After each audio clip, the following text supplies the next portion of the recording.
Good morning, students. Welcome you all in your science class.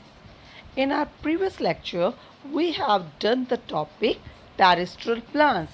बेटा हमने कल पिछला टॉपिक terrestrial plant किया था. And today we will continue the chapter with the topic aquatic plants and cultivation of plants. आज हम उसी chapter को बेटा कंटिन्यू करेंगे, aquatic plant and cultivation of plants.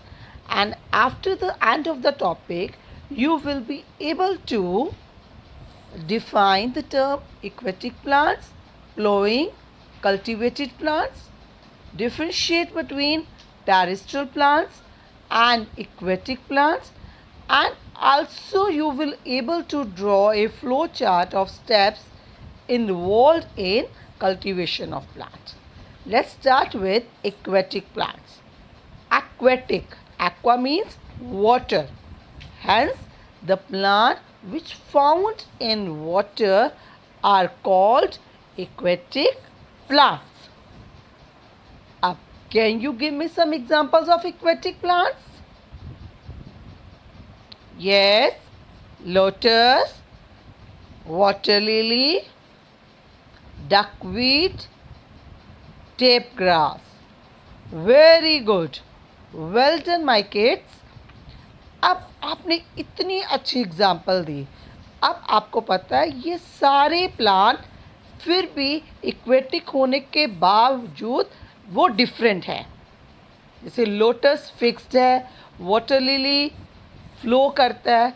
तो on this basis aquatic plants are of main two types, floating aquatic plants and underwater plants. Again, floating aquatic plants, again two types, free aquatic plants and fixed aquatic plants. इनमें से कुछ plants free float करते हैं पानी में और कुछ fixed होते हैं. Now let's start with the fixed aquatic plants like water lily, lotus.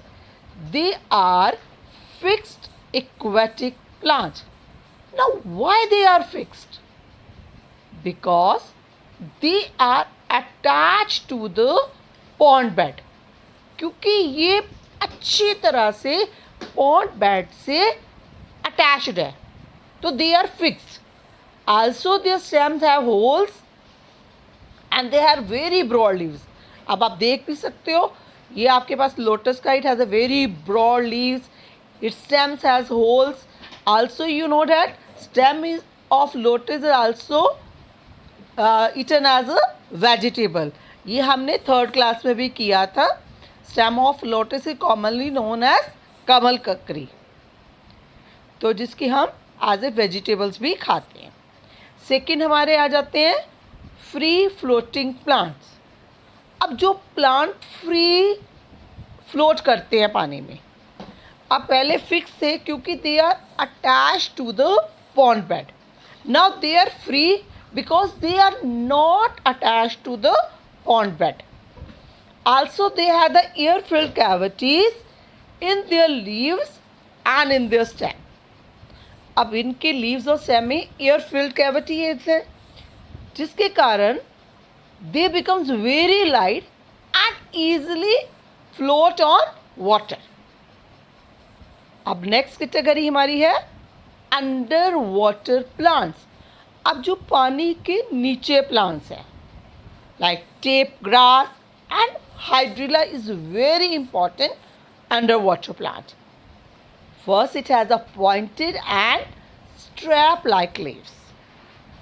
Also you know that hydrilla increases the oxygen content in water and removes carbon dioxide from the water.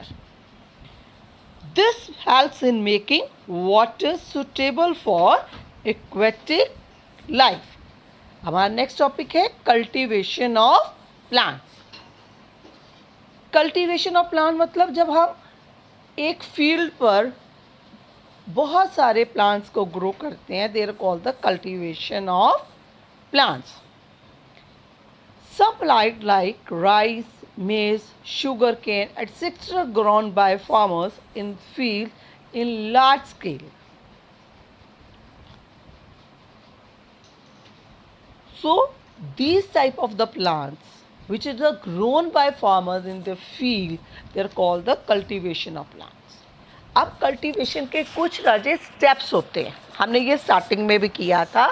These are the steps. Number 1, farmer do plowing, then sowing of seeds, manuring, irrigation, harvesting and storage.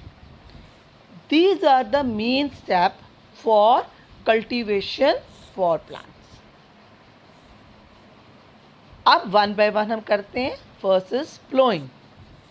It is a process in which we loosen the soil and make it soft. अब प्लो से हम मिट्टी को soft करते हैं so that वो हवा उसमें अच्छी तरह से पेनिट्रेट हो सके. And ploughing is mainly done by plough और with the help of tractor.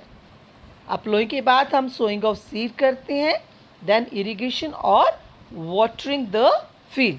फिर फील्ड को पानी दिया जाता है और जब फसल पक जाती है उसको काट लिया जाता है. It is called the harvesting. और हार्वेस्टिंग के बाद उस कल्टीवेटेड क्रॉप्स को स्टोर किया जाता है. बट इसके साथ कई बार हमारी कल्टीवेटेड क्रॉप के साथ कुछ अनवांटेड प्लांट्स भी ग्रो कर जाते हैं. These unwanted plants are mainly called the weeds, and these are very harmful for the cultivated crops as they are removed from the soil. तो हमें उनको अपने फील्ड में से रिमूव करना चाहिए. ये सिमिलरली वैसे ही है, सपोज करो आप एक अपने लिए पिज़्ज़ा लेकर आते हो और अनवांटेड फ्रेंड्स उसको खाने के लिए आ जाते हो and you feel very sad. Similarly ऐसे ही जब हमारी मेन क्रॉप के साथ जब वीड्स ग्रो कर जाते हैं तो हमारी जो मेन क्रॉप होती है वो भी सैड हो जाती है. तो हम उन वीड्स को रिमूव करेंगे. Now let's revise it again. बेटा आज हमने किया aquatic plants, that plant found in water, उनकी कैटेगरीज की. उसके बाद हमने किया cultivated plant, the plant which grown in fields. उसके बाद वीड्स किया, unwanted plant. Now you have to write difference between terrestrial plants and aquatic plants. कल हमने टेरेस्ट्रियल प्लांट्स किया था, आज aquatic. Now you write the difference between both of them. Thank you.